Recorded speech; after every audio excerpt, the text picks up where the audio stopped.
Well, good morning and welcome back to another exciting edition of Coffee with Stephen. This time it's bottled water with Stephen. I am broadcasting today from the world famous gun sight shooting academy in Paulden, Arizona.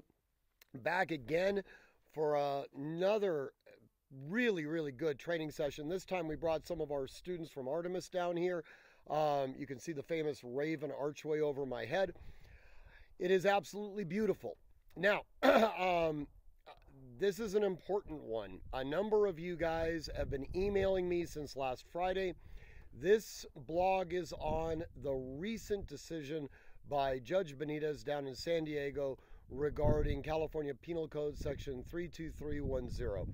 This is on large capacity magazines. As many of you know, on Friday, Judge Benitez issued his decision. Actually, what he did was rule on a motion for summary judgment that the plaintiffs had put in from Michelle and Associates.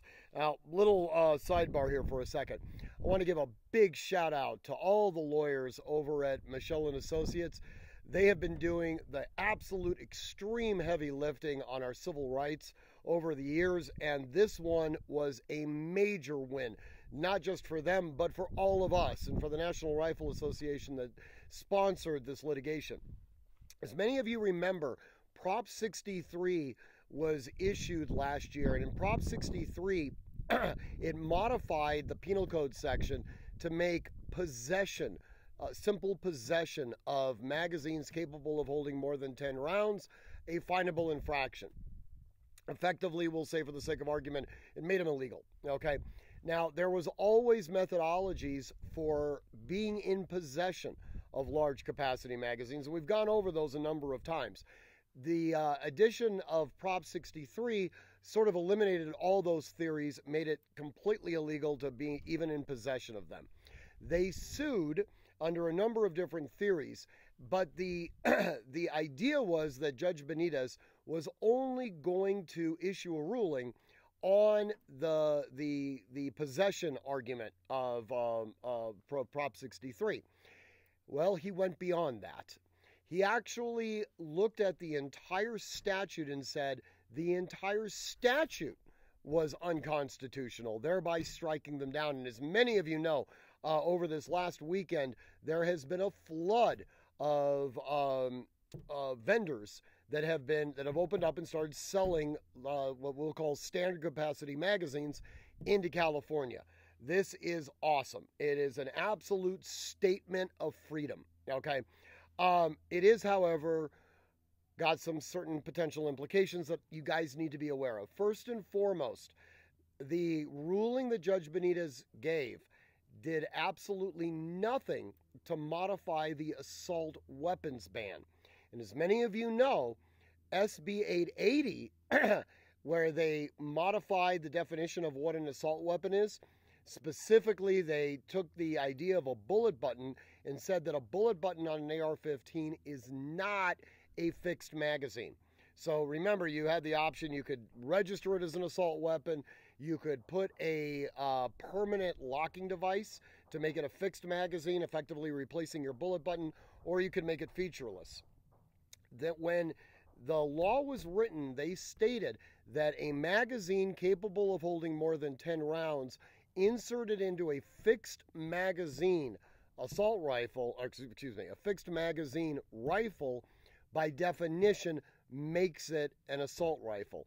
And the ruling by Judge Benitez did nothing to alter that.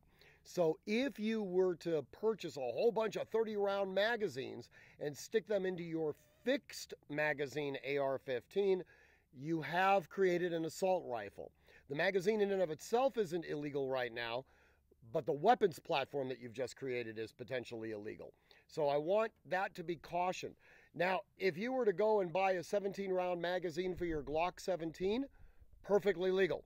Okay, there is absolutely nothing. Since that code section has been enjoined from prosecution, you cannot be arrested or have the magazines confiscated. Well, certainly not legally as of this moment. Now, there is still the possibility that the California Department of Justice may very well appeal Judge Benitez's ruling. Okay? That would put a stay over everything. It's also not inconceivable that the Ninth Circuit may decide to hear this case, what we call sua sponte. They don't really even care whether or not the Department of Justice wants to hear the case. They just pull it in themselves. Either way, this is also very problematic, because if you were to run out right now and buy a whole bunch of, say, 15-round magazines, perfectly legal, totally acceptable, but then suddenly the Ninth Circuit puts a stay on Judge Benitez's ruling, the entire law goes back into effect, including the modifications made by Prop 63. That would mean, again, that simple possession is illegal. So while you acquired them over the weekend in a legal fashion, now it's illegal to actually be in possession of them.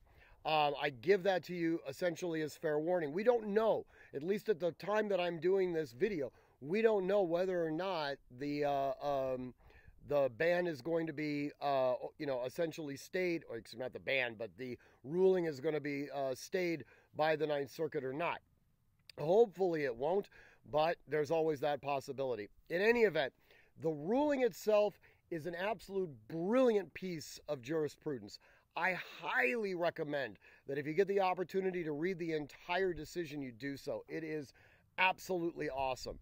And Judge Benitez does a great job of going through all of the different qualifications for the different tests that would be used to determine whether or not something falls within the scope of the Second Amendment, and essentially says that the statute fails under all of those tests. He did a great job of inoculating it from possibly being overturned. In any event, I hope you enjoy it. We're going to have a great time here at Gunsight, and we will see you soon. Remember, train constantly, train consistently, train repetitively, and train with purpose. Above all else, stay safe. Until next week, enjoy buying your magazines. We'll see you soon.